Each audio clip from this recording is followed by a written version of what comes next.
আদর্শ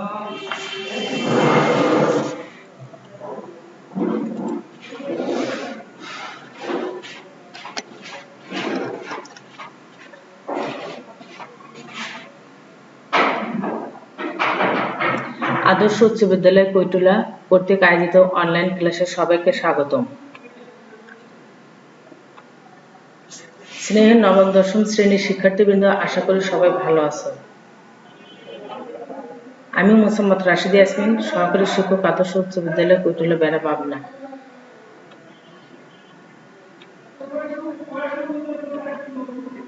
শ্রেণী নবম দশম, বিষয় বাংলাদেশ ও বিশ্ব পরিচয়, অধ্যায় চতুর্থ, বাংলাদেশের ভূপ্রকৃতি ও জলবায়ু সম্পর্কে আমরা আজকে আলোচনা করব। আজকে আলোচ্য বিষয় বাংলাদেশের ভূপ্রকৃতি সম্পর্কে আলোচনা। বাংলাদেশ পৃথিবীর অন্যতম বৃহৎ বদ্বীপ। সমগ্র বাংলাদেশ সামান্য পাহাড়ি অঞ্চল, কিছু নিচু সীমিত সমভূমি এবং নদী বিধৃত এক বিস্তীর্ণ সমভূমি নিয়ে গঠিত। এই দেশে ভূপ্রকৃতি নিচু ও সমতল। বাংলাদেশের জলবায়ু মোটামুটি সমভাবাপন্ন এবং জলবায়ুর উপর মৌসুমী বায়ুর প্রভাব খুব বেশি, তাই বিভিন্ন সময় বিভিন্ন ঋতুর আগমন ঘটে। আমরা এই বিভিন্ন ঋতুর জলবায়ুর তারতম্যের কারণে আমরা কোনো সময় শীত অনুভব করি, আবার কোনো সময় গরম অনুভব করি। জলবায়ুর প্রভাবে প্রচুর বৃষ্টিপাত, অকাল বন্যা, জলোচ্ছ্বাস মানুষের জীবনকে প্রভাবিত করে। এছাড়া জলবায়ু পরিবর্তনের ফলে নানা দুর্যোগ ও সমস্যার মোকাবেলা করতে হয়।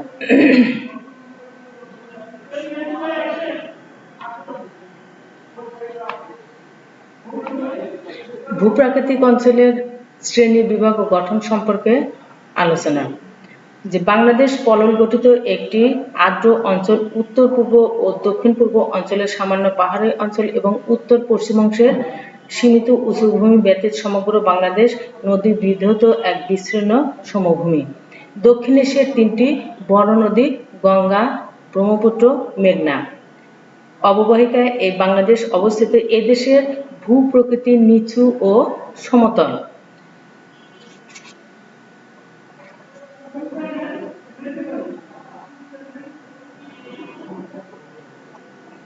এবং এর ভৌগোলিক বাংলাদেশের ভৌগোলিক অবস্থান।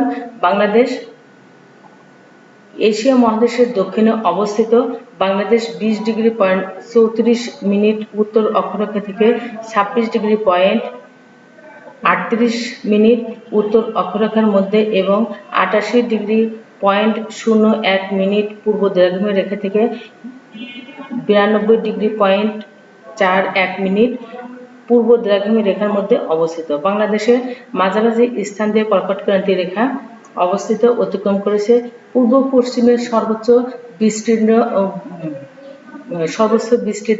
440 কিলোমিটার এবং উত্তর ও উত্তর পশ্চিম দিক থেকে দক্ষিণ ও দক্ষিণ পূর্ব প্রান্ত পর্যন্ত সর্বোচ্চ বিস্তৃতি 760 কিলোমিটার। বাংলাদেশের উত্তরে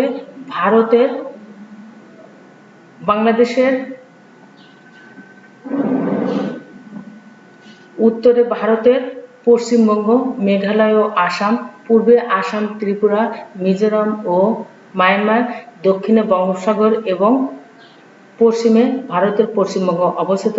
বাংলাদেশের মোট আয়তন 1,47,570 বর্গ কিলোমিটার বা 56,977 বর্গ মাইল। বাংলাদেশ পৃথিবীর অন্যতম বৃহৎ বদ্বীপ। বাংলাদেশের উপর দিয়ে বয়ে গেছে অসংখ্য নদ নদী, পদ্মা, মেঘনা, যমুনা, ব্রহ্মপুত্র, শীতলক্ষ্যা, কর্ণফুলী ইত্যাদি। বাংলাদেশের ভূখণ্ড উত্তর হতে দক্ষিণ দিকে ক্রমশ ঢালু হয়ে অবস্থিত, ফলে এইসব নদ নদী, উপনদী ও শাখা নদীর গুলো উত্তর দিক হতে দক্ষিণে বঙ্গোপসাগরের অভিমুখে প্রবাহিত হয়েছে। বাংলাদেশের উত্তর পূর্ব ও দক্ষিণ পূর্ব অংশের পাহাড়িয়া অংশ ব্যতীত প্রায় সমগ্র দেশটি এইসব নদ নদীর পলল দ্বারা গঠিত। বাংলাদেশের সমগ্র অঞ্চল এক বিস্তীর্ণ সমভূমি। বাংলাদেশের সামান্য পরিমাণে উচ্চভূমি রয়েছে। ভূপ্রকৃতির ভিত্তিতে বাংলাদেশকে প্রধানত তিনটি শ্রেণীতে ভাগ করা যায়: টারশিয়ারি যুগের পাহাড়সমূহ, প্লাইস্টোসিন কালের সোপানসমূহ, সাম্প্রতিক কালের প্লাবন সমভূমি। টারশিয়ারি যুগের পাহাড় সমাজে বাংলাদেশের মোট ভূমির 12% এলাকা নিয়ে এই টারশিয়ারি যুগের পাহাড় সমূহ গঠিত। টারশিয়ারি যুগে হিমালয় পর্বত উত্থিত হওয়ার সময় এই সকল পাহাড় সৃষ্টি হয়েছে। এই অঞ্চলে পাহাড়গুলোকে দুই ভাগে ভাগ করা হয়েছে, যথা দক্ষিণ পূর্ব অঞ্চলের পাহাড় সমূহ, উত্তর ও উত্তর পূর্ব অঞ্চলের পাহাড় সমূহ। দক্ষিণ পূর্ব অঞ্চলের পাহাড় সমূহ রাঙামাটি, বান্দরবন, খাগড়াছড়ি, চট্টগ্রাম ও কক্সবাজার জেলার পূর্ব অংশ এর অন্তর্গত। এই অঞ্চলের পাহাড়গুলোর গড় উচ্চতা 610 মিটার। বর্তমানে বাংলাদেশের সর্বোচ্চ শৃঙ্গের নাম তাজিয়াডং, এর আয়তন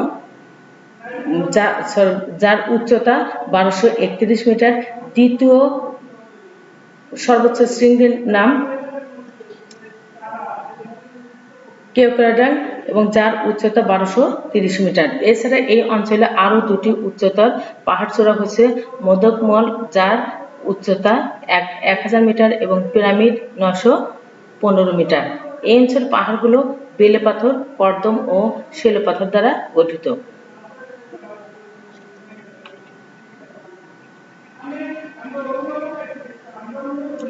উত্তর ও উত্তর পূর্ব অঞ্চলে পাহাড়সমূহ ময়মনসিংহ নেত্রকোনা জেলার উত্তর অংশ, সিলেট জেলার উত্তর ও উত্তর পূর্ব অংশ এবং মৌলভীবাজার ও হবিগঞ্জ জেলার দক্ষিণের পাহাড়গুলো নিয়ে এই অঞ্চল গঠিত। পাহাড়গুলোর উচ্চতা 244 মিটারের বেশি নয়। উত্তরের পাহাড় স্থানীয়ভাবে টিলা নামে পরিচিত। এগুলোর উচ্চতা 30 থেকে 90 মিটার। এই অঞ্চলের পাহাড়গুলোর মধ্যে চিকনাগুল, খাসে ও জয়ন্তে প্রধান।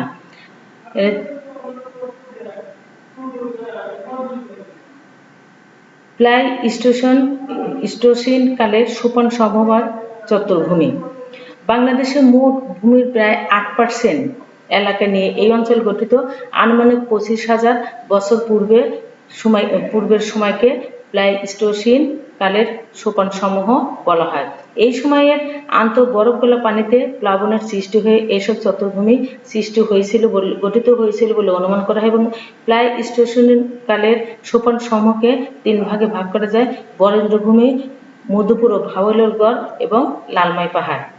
নওগাঁ, রাজশাহী, বগুড়া, জয়পুরহাট, রংপুর, দিনাজপুর জেলার অংশবিশেষ নিয়ে বরেন্দ্রভূমি গঠিত। এর আয়তন 9320 বর্গ কিলোমিটার। প্লাবন সমভূমি থেকে এর উচ্চতা 6 থেকে 12 মিটার। এই স্থানে মাটি ধূসর ও লাল বর্ণের।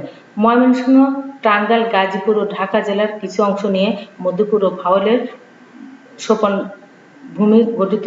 এর আয়তন প্রায় 4103 বর্গ কিলোমিটার। সমভূমি থেকে এর উচ্চতা 6 থেকে 30 মিটার। মাটির রং লালচে ও ধূসর। কুমিল্লা শহর থেকে 8 কিলোমিটার পশ্চিমে লালমাই থেকে ময়নামতি লালমাই পাহাড় বিস্তৃত। এর আয়তন 34 বর্গ কিলোমিটার। এই পাহাড়ের গড় উচ্চতা 21 মিটার। এই অঞ্চলে মাটির রং লালচে এবং মাটি নুড়ি, বালি ও কংকর মিশ্রিত। সাম্প্রতিককালে প্লাবন সমভূমি। বাংলাদেশে প্রায় 80% ভূমি নদী বিধৌত এক বিস্তীর্ণ সমভূমি। সমতল ভূমির উপর দিয়ে অসংখ্য নদী প্রবাহিত হওয়ার কারণে বর্ষাকালে প্রচুর বৃষ্টিপাত হয় এবং বছরের পর বছর এইভাবে বন্যার পানির সঙ্গে পরিবাহিত পলিমাটি সঞ্চিত হয়ে এই প্লাবন সমভূমি গঠিত হয়েছে। এই প্লাবন সমভূমির আয়তন প্রায় 1,24,266 বর্গ কিলোমিটার এবং সমগ্র সমভূমির মাটির স্তর খুব গভীর এবং ভূমি খুবই উর্বর। সাম্প্রতিককালে প্লাবন সমভূমিকে কয়েকটি ভাগে ভাগ করা যায়। দেশের উত্তর পশ্চিমে অবস্থিত রংপুর ও দিনাজপুর জেলার অধিকাংশ স্থান জুড়ে এই বিস্তৃত ও সমভূমি বিস্তৃত।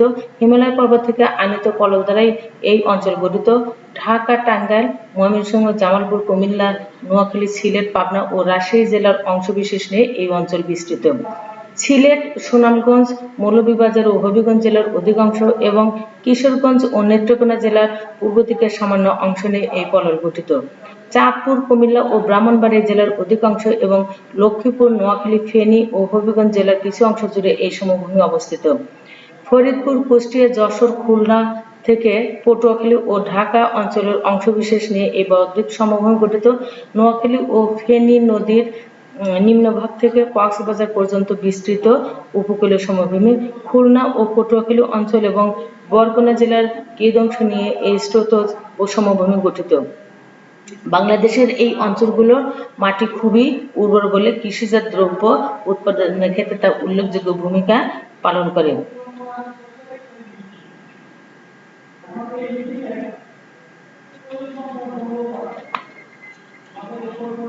বাংলাদেশের ভূ-প্রকৃতির গঠন, জনসংখ্যা ও জনবসতি সম্পর্কে আলোচনা। জনসংখ্যার দিক থেকে বাংলাদেশ পৃথিবীর নবম স্থান। ভূখণ্ডের তুলনায় এদেশের জনসংখ্যার ঘনত্ব অনেক বেশি এবং জনসংখ্যা বৃদ্ধির হারও অনেক বেশি। 2001 সালের আদমশুমারি অনুযায়ী বাংলাদেশের জনসংখ্যা ছিল মোট 12.93 কোটি এবং এর জনসংখ্যা বৃদ্ধির হার ছিল 1.48%। প্রতি বর্গ কিলোমিটারে জনসংখ্যার ঘনত্ব ছিল 876 জন এবং বর্তমানে বাংলাদেশের জনসংখ্যা 14.97 কোটি, জনসংখ্যা বৃদ্ধির হার 1.37% এবং প্রতি বর্গ কিলোমিটারে এর জনসংখ্যা 1015 জন। এটা আদমশুমারি রিপোর্ট 2011 সালের হিসাব। কিন্তু ভূপ্রকৃতির গঠনের কারণে এদেশের অঞ্চলভেদে জনসংখ্যার ঘনত্বের পার্থক্য দেখা যায়।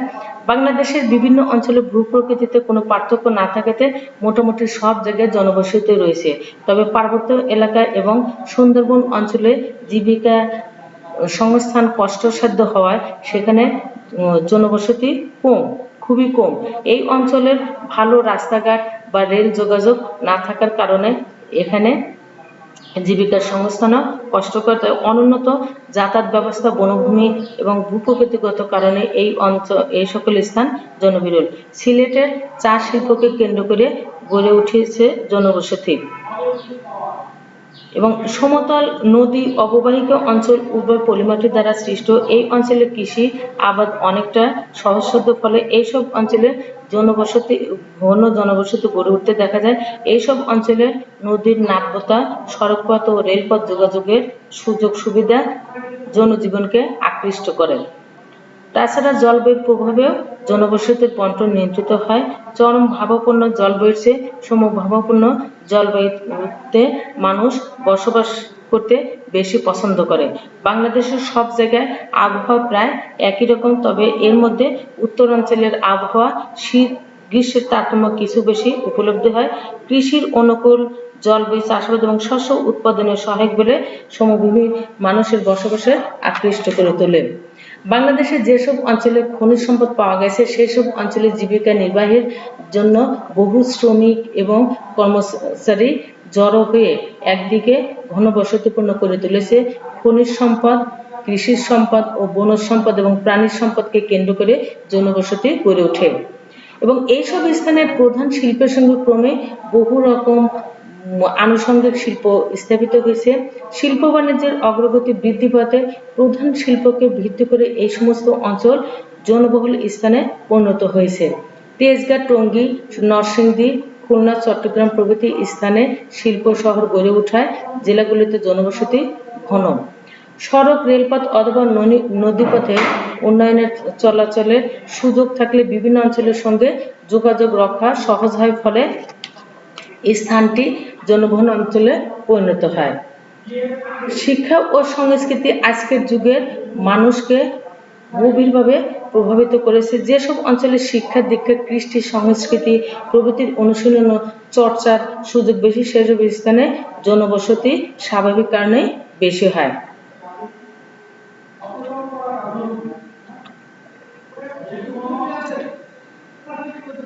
বাংলাদেশের ভূমি ব্যবহারে জনবসতি বিস্তারের প্রভাব সম্পর্কে আলোচনা।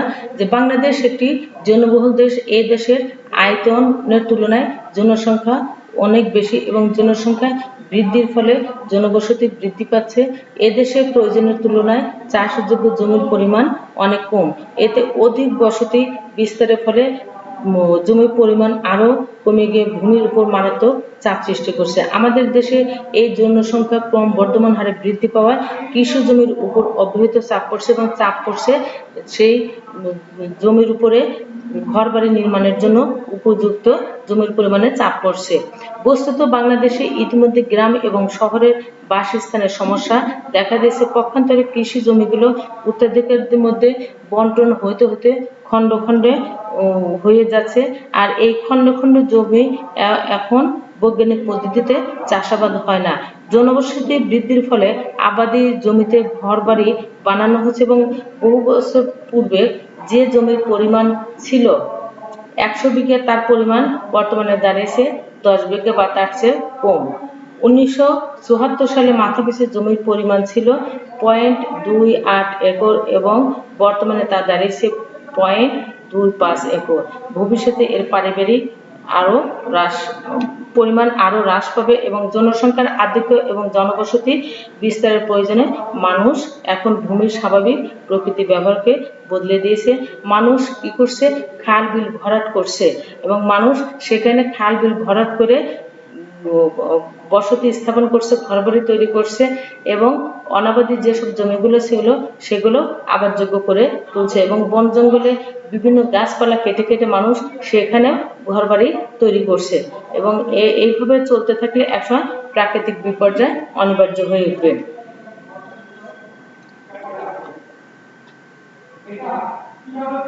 বাংলাদেশ ও দক্ষিণ এশিয়ার কয়েকটি দেশের জলবায়ু সম্পর্কে আলোচনা।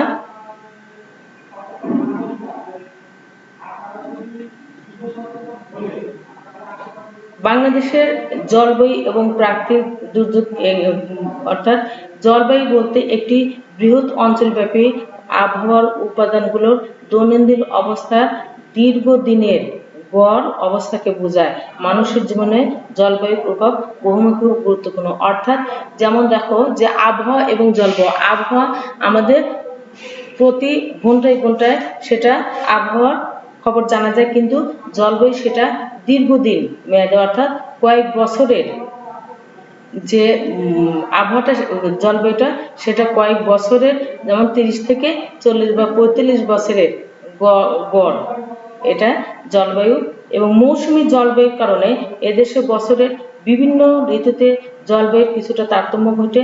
বর্ষাকালে বৃষ্টিপাত হয়, প্লাবিত হয় বাংলাদেশের বিস্তীর্ণ এলাকা। এতে অতিবৃষ্টি, অকাল বন্যা প্রভৃতি দেখা দেয় এবং জলবায়ু পরিবর্তনের ফলে দেখা দেয় প্রাকৃতিক দুর্যোগ। বাংলাদেশের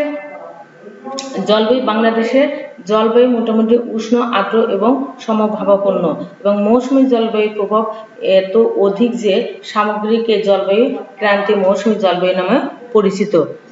দক্ষিণ এশিয়ার সামগ্রিক জলবায়ুর সাথে সামঞ্জস্যপূর্ণ বাংলাদেশে বছরে ভিন্ন বৈশিষ্ট্যের 3টি ঋতু দেখা যায়, যেমন শীত, গ্রীষ্ম এবং বর্ষা। এই জলবায়ুর কিছুটা তারতম্য হয়, কিন্তু কখনোই এটি অন্যান্য শীত প্রধান বা গ্রীষ্ম প্রধান দেশের মতো চরম ভাবাপন্ন হয় না।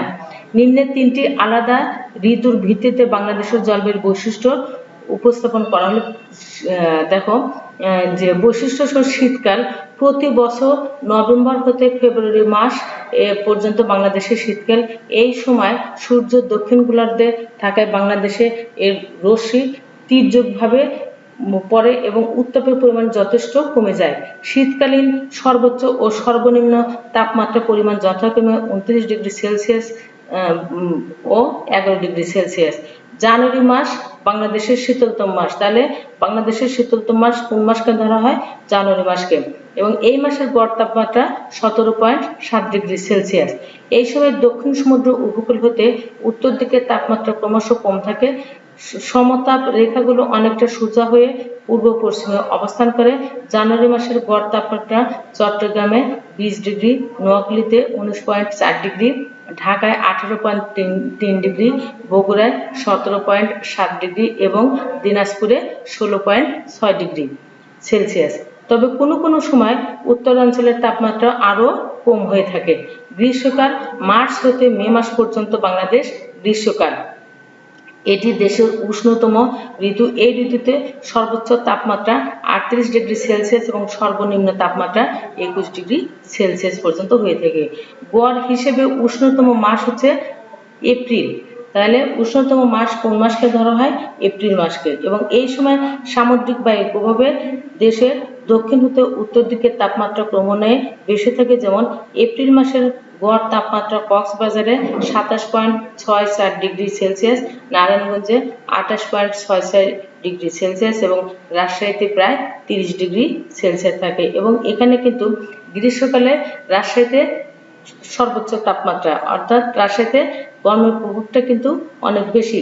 গ্রীষ্মকালে সূর্য উত্তর গোলার্ধে কর্কটক্রান্তি রেখার নিকটবর্তী হওয়ায় বায়ুর চাপের পরিবর্তন হয় এবং বাংলাদেশের উপর দিয়ে দক্ষিণ পশ্চিম মৌসুমী বায়ু প্রবাহিত হতে থাকে।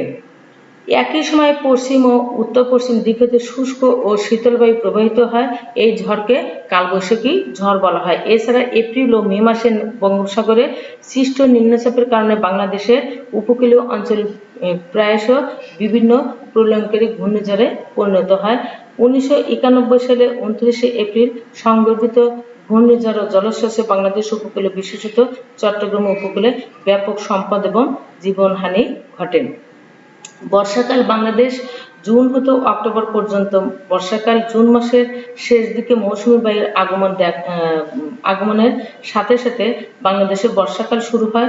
এই সময় সূর্য বাংলাদেশের উপর লম্বভাবে কিরণ দেয়। এখানে অতিরিক্ত তাপ অনুভূত হওয়ার কথা, কিন্তু এই ঋতুতে অধিক বৃষ্টিপাত হয় বলে তাপমাত্রা যেরূপ বৃদ্ধি পাওয়ার কথা সেরূপ বৃদ্ধি পায় না, তবে আবহাওয়া সর্বদা উষ্ণ থাকে।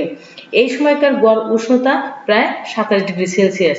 বর্ষাকালের মধ্যে জুন ও সেপ্টেম্বর মাস সবচেয়ে বেশি গরম থাকে। বাংলাদেশে মোট বৃষ্টিপাতের 4/5 এই বর্ষাকালে হয়ে থাকে। এই সময়কার গড় বৃষ্টিপাতের পরিমাণ সর্বনিম্ন 119 সেন্টিমিটার এবং সর্বোচ্চ 340 সেন্টিমিটার। দেশের পশ্চিম হতে পূর্ব দিকে বৃষ্টিপাত ক্রমেই বেশি হয়ে থাকে এবং পাবনায় 114 সেন্টিমিটার, ঢাকায় 120 সেন্টিমিটার, কুমিল্লায় 140 সেন্টিমিটার, শ্রীমঙ্গলে 180 সেন্টিমিটার এবং রাঙামাটিতে 190 সেন্টিমিটার বৃষ্টিপাত হয়। বাংলাদেশে বর্ষাকালে মৌসুমী বায়ুর প্রভাব প্রচুর বৃষ্টিপাত হয়। এই ঋতুতে পর্বতের পাদদেশ এবং উপকূলবর্তী অঞ্চল কোথাও 200 সেন্টিমিটার এর কম বৃষ্টিপাত হয় না। সিলেটের পাহাড়ি অঞ্চলে 340 সেন্টিমিটার বৃষ্টিপাত হয় এবং পটুয়াখালীতে 200 সেন্টিমিটার, চট্টগ্রামে 250 সেন্টিমিটার, রাঙ্গামাটি অঞ্চলে 280 সেন্টিমিটার এবং কক্সবাজারে 320 সেন্টিমিটার বৃষ্টিপাত হয়ে থাকে।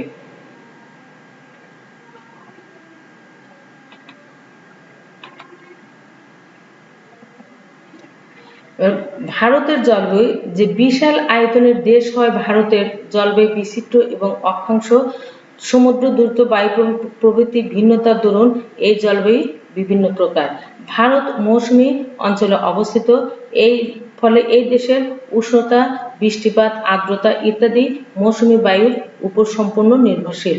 উষ্ণতা ও বৃষ্টিপাতের পার্থক্যের উপর নির্ভর করে ভারতের ঋতুগুলো শীতকাল, গ্রীষ্মকাল, বর্ষাকাল এবং শরৎ হেমন্তকাল। শীতকালে সূর্য দক্ষিণ গোলার্ধে অবস্থান করায় সমগ্র ভারতে উত্তাপের পরিমাণ যথেষ্ট কমে যায়। ডিসেম্বর হতে ফেব্রুয়ারি মাস পর্যন্ত ভারতে শীতকাল স্থায়ী হয়। এই সময় ভারতের উপর দিয়ে পূর্ব মৌসুমী বায়ু বইতে থাকে এবং হিমমণ্ডল হতে নির্গত হওয়ায় এবং স্থলভাগের উপর দিয়ে প্রবাহিত হওয়ায় বায়ু শুষ্ক ও শীতল। হিমালয় পর্বতমালা উত্তর অঞ্চল জুড়ে প্রাচীরের ন্যায় দণ্ডায়মান থাকায় এই শুষ্ক শীতল বায়ু সরাসরি ভারতে প্রবেশ করতে পারে না।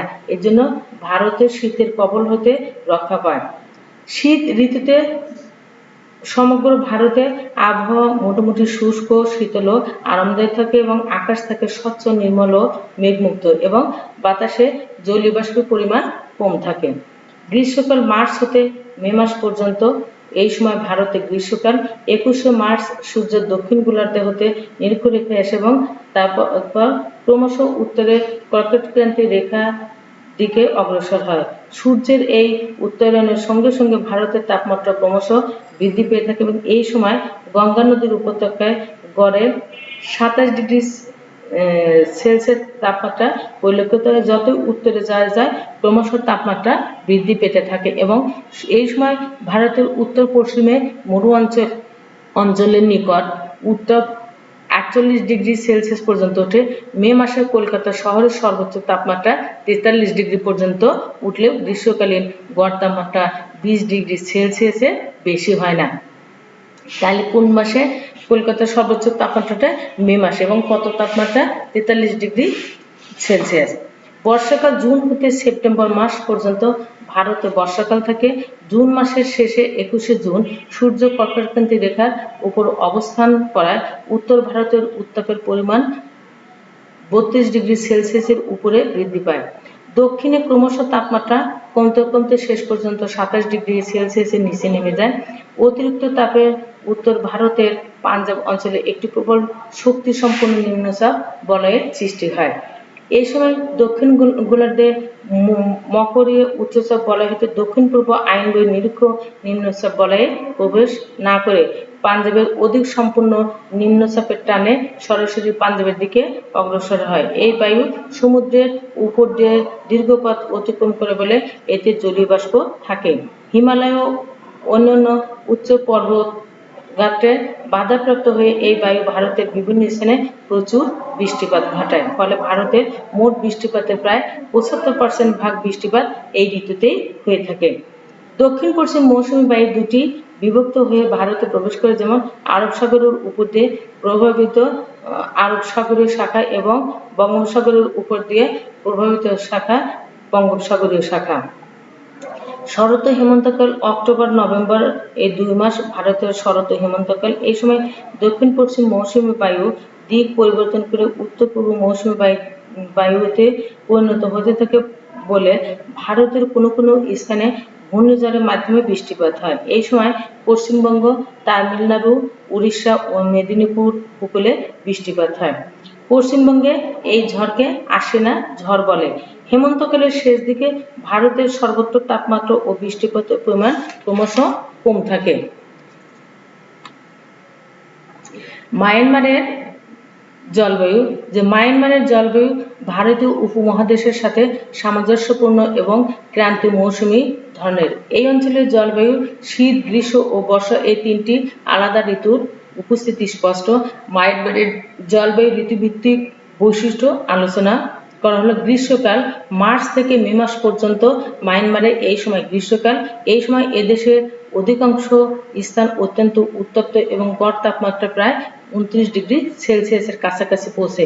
এই সময় সূর্য উত্তর গোলার্ধে অবস্থান করায় বিধায় মধ্য এশিয়ার বিরাট নিম্নচাপের সৃষ্টি হয় এবং এই অঞ্চলে মৌসুমী বায়ু প্রবাহ শুরু হয়। এই সময় বামতে 19 ডিগ্রি সেলসিয়াস, মান্দালয়ে 32 ডিগ্রি সেলসিয়াস এবং ইয়ানগুনে প্রায় 27 ডিগ্রি সেলসিয়াস তাপমাত্রা বিরাজ করে। বর্ষাকাল মে থেকে অক্টোবর পর্যন্ত এই সময় মায়ানমারে বর্ষাকাল। এই সময় দক্ষিণ পশ্চিম মৌসুমী বায়ুর প্রভাবে এই অঞ্চলে প্রচুর বৃষ্টিপাত হয়। মে মাসের মাঝামাঝি সময়ে ইয়ানগুনে বৃষ্টিপাত শুরু হয় এবং মাসের শেষ দিকে এটি সারা দেশে বিস্তার লাভ করবে। অক্টোবর মাস পর্যন্ত এই বৃষ্টিপাত চলতে থাকে। মায়ানমারের বিভিন্ন এলাকায় এই বৃষ্টিপাতের পরিমাণ ব্যাপক পার্থক্য পরিলক্ষিত হয়। আরাকান ও ট্যানাসেরিং উপকূলে প্রচুর পরিমাণ দক্ষিণ পশ্চিম মৌসুমী বায়ুর প্রভাবে 200 সেন্টিমিটার পর্যন্ত বৃষ্টিপাত হয়ে থাকে, যখন দেশের সর্বত্র উত্তরে পাহাড়ি অঞ্চলেও মাত্র 80 সেন্টিমিটার পরিমাণ বৃষ্টিপাত হয়।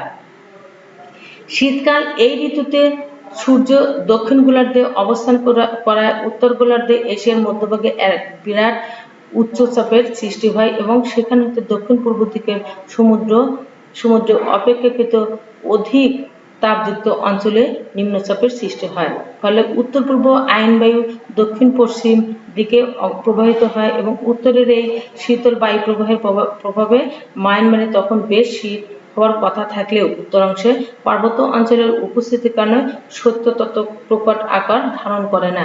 এই বায়ু প্রবাহ মার্চ মাস পর্যন্ত অব্যাহত থাকে এবং এই সময়ে উত্তর মায়ানমারের উঁচু পার্বত্য এলাকায় তুষারপাত হয় এবং তাপমাত্রা হিমাঙ্কের কাছাকাছি চলে যায়।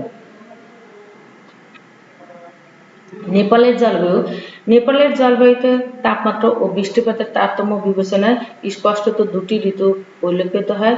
জুন হতে সেপ্টেম্বর পর্যন্ত এই অঞ্চলে বৃষ্টিপাতের পরিমাণ অনেক বেশি থাকে এবং এই সময়কালকে বর্ষাকাল হিসেবে বিবেচনা করা যায়।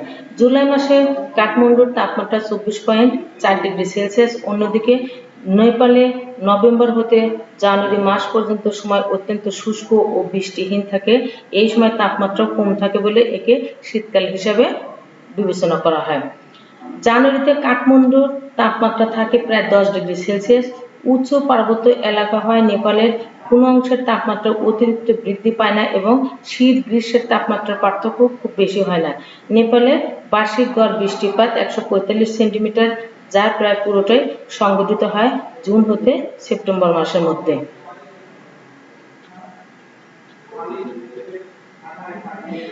বাংলাদেশের মানুষের জীবন জীবিকার উপর জলবায়ুর প্রভাব সম্পর্কে আলোচনা। যে বাংলাদেশের ভৌগোলিক অবস্থান এবং জলবায়ুজনিত কারণে এই দেশের মানুষের আর্থসামাজিক অবস্থার পরিবর্তন অধিক মাত্রায় প্রকৃতি ও প্রাকৃতিক সম্পদের উপর নির্ভরশীল। জলবায়ু পরিবর্তনের সাথে সাথে মানুষের জীবন জীবিকার নানা পরিবর্তন ঘটেছে এবং জলবায়ুজনিত ঘন ঘন প্রাকৃতিক দুর্যোগ, দীর্ঘস্থায়ী বন্যা, নদী ভাঙন মানুষের জীবন জীবিকার পরিবর্তন আনে।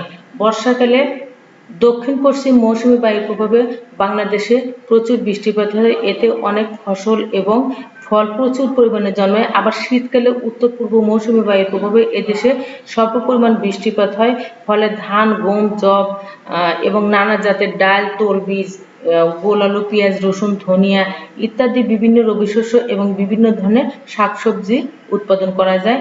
জলবায়ুর কারণে সৃষ্ট বন্যার পানিবহিত পলিমাটি কৃষিক্ষেত্রগুলোর উর্বরতা বাড়ায়, এতে ফসল অনেক ভালো হয়। জলবায়ু পরিবর্তনের কারণে গড় তাপমাত্রা দেশের সর্বত্র বৃদ্ধি পেয়েছে এবং বর্ষা মৌসুমে অধিক বৃষ্টিপাত হচ্ছে, আবার বর্ষাকাল দেরিতেও আসছে। স্বল্প সময়ে অধিক বৃষ্টিপাত, ভারী বর্ষণের ফলে ভূমিধস, বন্যা ও পাহাড় ধসের ঘটনা ঘটে। সমুদ্র পৃষ্ঠের উচ্চতা বেড়ে যায়। হিরন পয়েন্ট, চরচাঙ্গা ও কক্সবাজারের উচ্চতা প্রতি বছর করে 4 মিলিমিটার হতে 6 মিলিমিটার পর্যন্ত বেড়ে যায়। নদীমাতৃক এই দেশের উপর দিয়ে বয়ে যাওয়া নদী বাঁচিয়ে রাখে মানুষের জীবন জীবিকার এবং উৎপাদনের।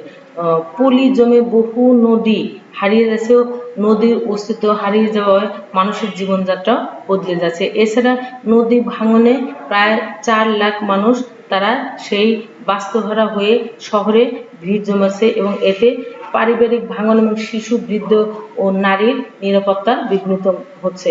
পরিবেশের সাথে জীবন জীবিকা সম্পর্ক খুবই গভীর এবং জলবায়ু পরিবর্তন এবং এই পরিবেশের সাথে খাপ খাওয়াইতে ব্যর্থ হয়ে নিশ্চিহ্ন হয়ে প্রাণী জগতের অনেক প্রাণী বিলুপ্ত হয়ে জীববৈচিত্র্য, খাদ্য উৎপাদন কমেছে, এতে ক্ষুধার দারিদ্র্য বেড়েছে। উপকূলীয় অঞ্চলে জেলেদের পেশা বদলে যাচ্ছে, বহু জেলে জীবিকার টানে শহরের কর্মের খোঁজে ছুটছে এবং উপকূলীয় জনগণের জীবিকা কোনো না কোনোভাবে প্রাকৃতিক সম্পদের উপর নির্ভরশীল। অর্থাৎ উপকূলবর্তী অঞ্চলে যারা বসবাস করে তাদের জীবন জীবিকা কিন্তু এই প্রাকৃতিক সম্পদের উপরে বেশি নির্ভরশীল এবং এই অঞ্চলের দরিদ্র, অতি দরিদ্র, মধ্যবিত্ত ও ধনী মানুষের জীবন জীবিকা প্রাকৃতিক সম্পদ যেমন পুকুর, খাল, জমি, বাগান, মাছ, গাছ ইত্যাদি ঘিরেই চলে। জলবায়ু পরিবর্তনের ফলে নানামুখী দুর্যোগের কারণে তাদের জীবন ধারণের ভিত্তি হারিয়ে যাচ্ছে। জলাবদ্ধতা, লবণাক্ততা, বন্যা, প্লাবন, ঝড়, শিডর, আয়লা, ঘূর্ণিঝড় ইত্যাদি নানাবিধ যে প্রাকৃতিক দুর্যোগ, সেই প্রাকৃতিক দুর্যোগ বাংলাদেশের মানুষের জীবন জীবিকাকে প্রভাবিত করছে।